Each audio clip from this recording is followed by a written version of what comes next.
उतना तो नहीं कर पा रही जैसा मैंने सोचा है, लेकिन फिर भी मेरा ये प्रयास आगे और अच्छा होता जाएगा और मुझे बहुत शक्ति का आभास भी हो रहा है। और आज मैं अपनी बात आप लोगों से शेयर कर पा रही हूँ, प्लीज थोड़ा ध्यान से सुनिएगा। देशवासियों, आज का यह महोत्सव आप सभी देशवासियों, विशेषकर हरियाणा के हिसार, जींद, सिरसा, फतेहबाद, भिवानी, अग्रोहा और बहुत खासकर गोरखपुर वासियों को समर्पित है। विज्ञान से ग्रेजुएशन करने के बाद जब मैंने अर्थशास्त्र में पोस्ट ग्रेजुएशन पूरी की तो सबसे पहले तो यह बात मेरे जेहन में स्पष्ट हो गई थी कि भारत की अर्थव्यवस्था के 3 मुख्य स्तंभ हैं। पहला इंडस्ट्रीज, दूसरा एग्रीकल्चर, तीसरा सर्विसेज, और ये तीनों स्तंभ की नींव बिजली है, यानी विद्युत ऊर्जा। इसके साथ ही मेरे जेहन में कुछ और प्रश्न भी आ चुके थे। भारत में तथा विकसित देशों जैसे America, France, Japan, Germany, Britain इत्यादि में विद्युत के क्या-क्या स्रोत हैं, सभी संभव स्रोतों की क्या-क्या महत्वताएं और सीमाएं हैं, इन सभी संभव स्रोतों की कुल विद्युत ऊर्जा उत्पादन में कितनी भागीदारी है, भारत में विद्युत उत्पादन को बढ़ाने के संदर्भ में क्या योजनाएं हैं इत्यादि। इन प्रश्नों का उत्तर पाने के लिए मैंने सन 2005 में राजस्थान विश्वविद्यालय से शोध कार्य किया, जिसका विषय था भारत के परमाणु बिजली घरों की कार्य प्रणाली का अध्ययन, संबंधित क्षेत्र की अर्थव्यवस्था, लोगों के कल्याण एवं स्वास्थ्य पर प्रभाव। शोध कार्य के प्रारंभ में कुछ और प्रश्न मेरे साथ जुड़ गए, जैसे सभी संभव स्रोतों में नाभिकीय विद्युत ऊर्जा का क्या स्थान है, नाभिकीय विद्युत ऊर्जा का वर्तमान में एवं भविष्य में क्या रोल है, नाभिकीय विद्युत ऊर्जा के उत्पादन के समय उत्सर्जित विकिरण का मानव जाति, पेड़ पौधों, मवेशियों पर क्या प्रभाव पड़ता है, आम व क्षेत्रीय जनता परमाणु ऊर्जा एवं परमाणु बिजली घर के बारे में क्या सोचती है, विकिरण से जुड़ी भ्रांतियां एवं वास्तविकताएं क्या है, क्या नाभिकीय विद्युत ऊर्जा एक साफ एवं स्वच्छ मार्ग से भारत को विकसित राष्ट्रों की श्रेणी में लाने में सक्षम है, परमाणु ऊर्जा से विद्युत उत्पादन के रास्ते में क्या अवरोध है इत्यादि। हे श्रेष्ठ जनों, पिछले 7 वर्षों से लेकर आज से 6 महीने तक की यात्रा से जो मोती मैंने चुने हैं, वही मैं आज इस महोत्सव के जरिए सभी के साथ शेयर करने उपस्थित हुई हूँ। मेरे भारतवासियों, मैंने इन मोतियों को बहुत सहेज कर पूरी निष्ठा के साथ ग्रहण किया है। आपकी इस परमाणु सहेली ने इन मोतियों को ढूंढने में अथक परिश्रम किया है। अपने जीवन के 7 वर्ष अपनी घर गृहस्थी से दूर रहकर भारतवर्ष के परमाणु बिजली घरों में तथा वहां के आसपास की जनता से रूबरू होकर तथा बहुत से राष्ट्रीय एवं अंतर्राष्ट्रीय सम्मेलनों में जाकर हर तरीके के अवरोधों को पार करते हुए बड़ी ही मुश्किलों से गुजर कर ढूंढा है। इस कार्य में मैंने सारी पूंजी और इवन ना तो मैंने धूप देखी, ना बारिश, ना रात देखी, ना दिन, मेरी सारी पूंजी व परिश्रम मैंने इसमें लगाया। आप लोग मुश्किल से ही अंदाजा लगा सकते हैं कि मैं किस तरह से अंगारों पर चलकर और गहरे समुद्र में गोता लगाकर इन मोतियों को ढूंढ कर लाई हूँ। यह सब मेरा कर्म था। इसके लिए राजस्थान विश्वविद्यालय ने मुझे डॉक्टरेट की उपाधि प्रदान की। भारत सरकार के परमाणु ऊर्जा विभाग ने 6 महीने की ट्रेनिंग दी। मैंने वहां किताब लिखी, साथ ही मुझे भारत की परमाणु सहेली का उपनाम भी मिला। आज इस अवसर पर इन मोतियों को आपके साथ शेयर करने जा रही हूँ। इन्हें आप सहेज कर एवं निष्ठा के साथ अपने साथ रख पाए तो फिर इस देश में न कभी भ्रूण हत्याएं होगी, न दहेज की वजह से बेटियों को जलाया जाएगा, न किसान सूखे या बाढ़ के कारण आत्मदाह करेंगे, न ही भ्रष्टाचार जैसी बातों से यह वह की व्यवस्था या आवश्यकता होगी, नहीं आरक्षण जैसी व्यवस्था की आवश्यकता रहेगी। यानी इस देश की सारी बेबसियां, सारी कमजोरियां, सारी बुराइयां इस कदर खत्म हो जाएंगी जैसे एक संपन्न एवं समृद्ध देश से गायब हो जाती है। मेरा पहला मोती, किसी भी देश की प्रति व्यक्ति आय उस देश में उपभोग की जा रही प्रति व्यक्ति विद्युत पर निर्भर करती है। अर्थात जितना ज्यादा विद्युत का उत्पादन व खपत उतनी ही ज्यादा प्रति व्यक्ति आय। भारत में प्रति व्यक्ति ऊर्जा का खपत है वह है 724 यूनिट और प्रति व्यक्ति आय है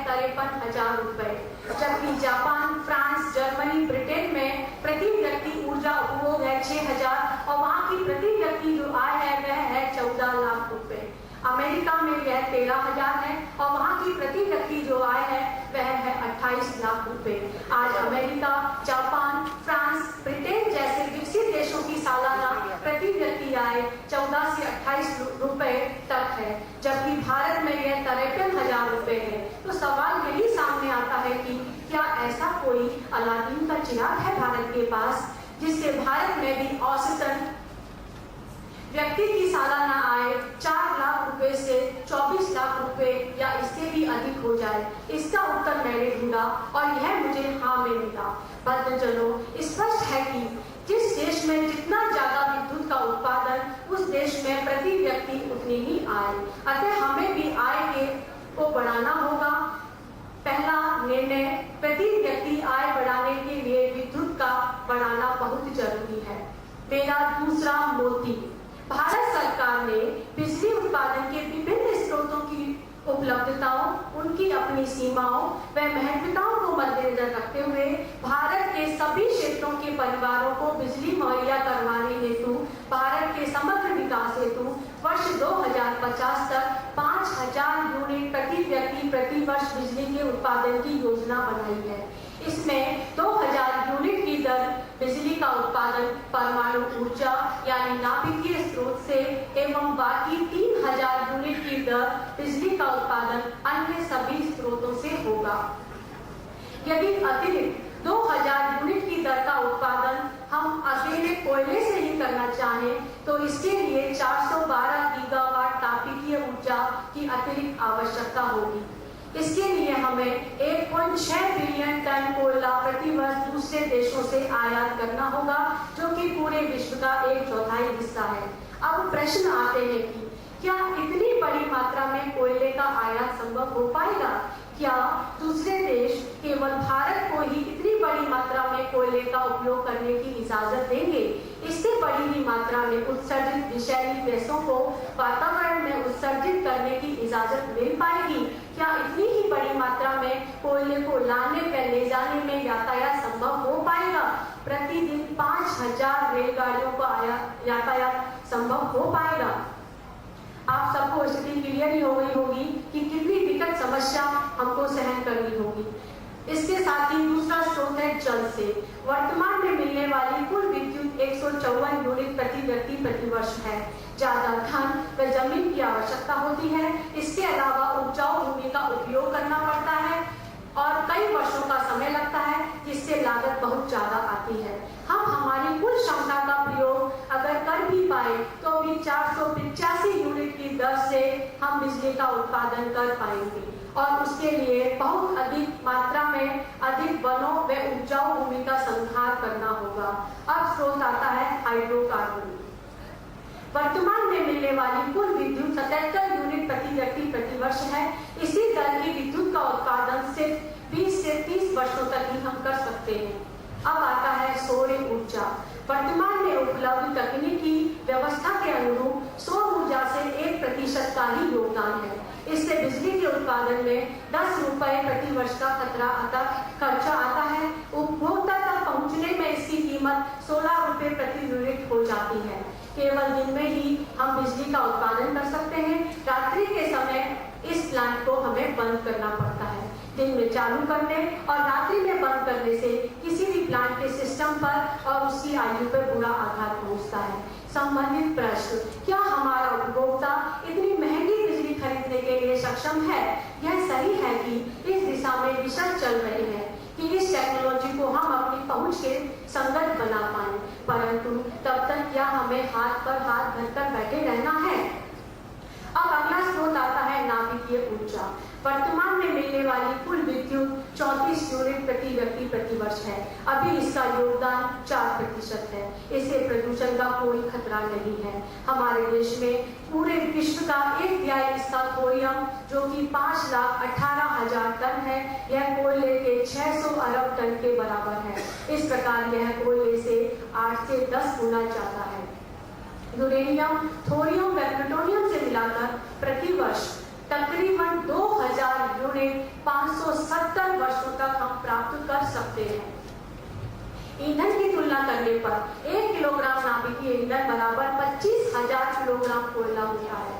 दूसरे उद्योगों से निकलने वाले कचरे से तुलना करें तो यदि उनसे 10 लाख किलो कचरा निकलता है तो इससे केवल 1 किलोग्राम ही कचरा निकलता है, जो भी समय के साथ क्षरित होता चला जाता है। बाकी अन्य से जो कचरा निकलता है उसकी टॉक्सिसिटी वातावरण में बनी रहती है। इस प्रकार नाभिकीय ऊर्जा साफ, स्वच्छ एवं वातावरण की दृष्टि से उत्तम एवं एक लंबे समय तक चलने वाला बिजली उत्पादन का सर्वोत्तम विकल्प है। दूसरा निर्णय, सभी संभव स्रोतों की महत्वताओं व उपलब्धताओं को मद्देनजर रखते हुए भारत की विद्युत उत्पादन के क्षेत्र में वर्ष 2050 तक प्रत्येक व्यक्ति को औसतन 5,000 यूनिट सालाना बिजली देने की है। इससे हमारी प्रति व्यक्ति औसतन आय 53,000 रुपए की जगह 4 लाख से 24 लाख रुपए और 90 लाख रुपए तक हो सकेगी। इस मोती को आप संभाल कर रखिए। मेरा तीसरा मोती, परमाणु ऊर्जा से विद्युत का उत्पादन साफ, स्वच्छ एवं सुरक्षित है। परमाणु ऊर्जा के द्वारा हम हमारे लक्ष्य अर्थात वर्ष 2050 तक 2,000 यूनिट प्रति व्यक्ति प्रति वर्ष प्रदान करने तक पहुंच सकते हैं। इसके लिए बहुत मात्रा में परमाणु रिएक्टर लगाने होंगे, लेकिन इसके मार्ग में काफी बाधाएं हैं। सबसे बड़ी बाधा जन सामान्य के मन में व्याप्त भ्रांतियां हैं। मैं आप सभी को परमाणु ऊर्जा से विद्युत बनाने के संदर्भ में उनसे रूबरू करवाऊंगी। मेरा पहला, सभी जनों की यह सोच रहती है कि ये परमाणु बिजली घर अपने आप में परमाणु बम की तरह होते हैं। किसी भी असामान्य परिस्थिति में ये परमाणु बम की तरह फटेंगे तो इसकी विशाल अग्नि व विकिरण से आसपास के क्षेत्र की जनता का व समूचे प्राणी जगत